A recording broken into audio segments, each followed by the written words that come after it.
आप सभी को विभव देव शुक्ला का सादर प्रणाम।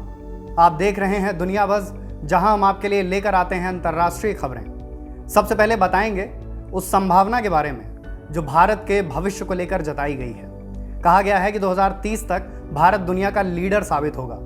बात करेंगे उस 11 साल की होनहार लड़की के बारे में जिसे दुनिया की सबसे होनहार स्टूडेंट माना गया है। इसके बाद जानेंगे उस देश के बारे में जहां 3 साल तक के बच्चों को कोरोना का टीका लगाया जाएगा। बात कोरोना की हो और चीन का जिक्र ना हो तो पूरी बहस अधूरी रहेगी। चीन में कोरोना फिर से लौट आया है। साथ ही जानेंगे तुर्की के जंगलों में लगी आग के बारे में। पूर्व अमेरिकी राजनयिक रिचर्ड वर्मा का कहना है कि 2030 तक भारत लगभग हर क्षेत्रों में दुनिया की अगुवाई कर सकता है। दुनिया की 2 सबसे बड़ी लोकतांत्रिक व्यवस्थाएं साथ मिलकर बहुत कुछ कर सकती हैं। यहाँ 2 विशालकाय लोकतंत्रों का मतलब साफ था, भारत और अमेरिका।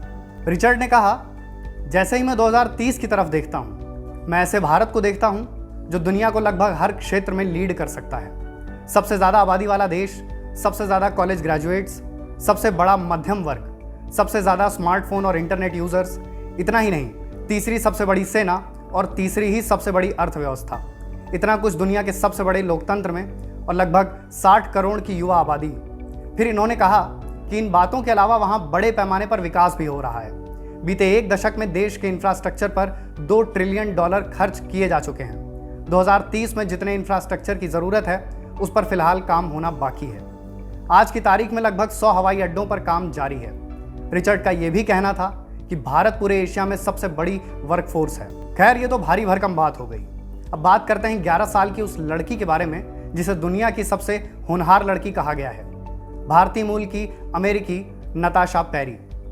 अमेरिका के एक प्रतिष्ठित विश्वविद्यालय ने नताशा का मूल्यांकन किया। मूल्यांकन का आधार था 2 टेस्ट, सैट और एक्ट। सैट का पूरा नाम है स्कॉलिस्टिक असेसमेंट टेस्ट और एक्ट का पूरा नाम है अमेरिकन कॉलेज टेस्ट। ये एक तरह का स्टैंडर्डाइज्ड टेस्ट है जिसके आधार पर शिक्षण संस्थान ये तय करते हैं कि एक छात्र का दाखिला लेना है या नहीं। कुछ मामलों में कंपनीज और नॉन प्रॉफिट समूह इन स्कोर्स का इस्तेमाल करके मेधावी छात्रों के लिए स्कॉलरशिप का ऐलान करती हैं। अमेरिका के लगभग सभी कॉलेज सैट और एक्ट टेस्ट करवाते हैं जिससे वह छात्रों का स्कोर लेकर संबंधित विश्वविद्यालय को दे सकें। इन परीक्षाओं का आयोजन John Hopkins centre for talented youth की तरफ से कराया जाता है जिसमें 84 देशों के 19,000 छात्रों ने हिस्सा लिया था। नताशा इन सभी के बीच अव्वल आई थी। नताशा न्यू जर्सी स्थित Thelma and Sandmeyer elementary school में पढ़ती हैं। दुनिया कोरोना महामारी से लड़ने के लिए तैयार हो रही है। दुनिया भर के देशों में टीकाकरण अभियान जारी है, लेकिन मामले में एक पेंच है। टीका बड़ों को लगता है, छोटे बच्चों को नहीं। लेकिन संयुक्त अरब अमीरात ने इस मुश्किल हालात का भी हल निकाल लिया है। यहाँ जल्द ही बच्चों के टीकाकरण का अभियान शुरू होगा। यूएई सरकार ने इस बारे में जानकारी देते हुए ट्विटर पर लिखा कि 3 से 17 साल के बच्चों को चीन की सिनोफार्म वैक्सीन उपलब्ध कराई जाएगी। सरकार ने स्पष्ट किया कि यह फैसला लेने से पहले बड़े पैमाने पर क्लिनिकल ट्रायल किया गया है।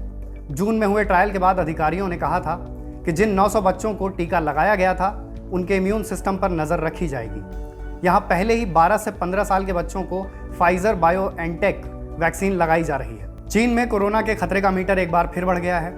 1 अगस्त को चीन की मुख्य भूमि पर कोरोना के लगभग 90 मामले सामने आए और 2 अगस्त को चीन में 98 संक्रमित मामले सामने आए। ऐसा कहना है चीन की नेशनल हेल्थ कमीशन का। इन सभी मामलों में 61 मामले स्थानीय संक्रमण के शिकार हुए थे।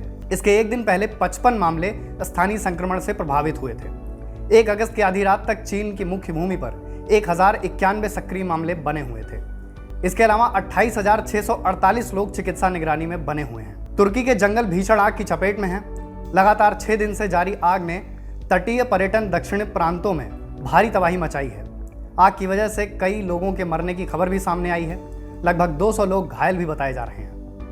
मीडिया रिपोर्ट्स में बताया जा रहा है कि चिलचिलाती गर्मी और गर्म हवाओं ने कई इलाकों में आग का स्वरूप विकराल कर दिया है। लगभग 4,000 दमकल कर्मी, हेलीकॉप्टर और विमान आग पर काबू पाने में लगे हुए हैं। आग की वजह से कई आवासीय क्षेत्रों, गांव और पर्यटन स्थलों को खाली कराया गया है। इस आग की वजह से वन क्षेत्र काफी बड़े पैमाने पर तबाह हुए हैं। ज्यादातर इलाकों में आग पर काबू पा लिया गया है, लेकिन अभी भी कई ऐसे क्षेत्र हैं जहां पर प्रयास जारी है। तो कैसी लगी आपको हमारी ये खबर? हमें कमेंट करके ज़रूर बताएं और हमारे चैनल को सब्सक्राइब करना ना भूलें।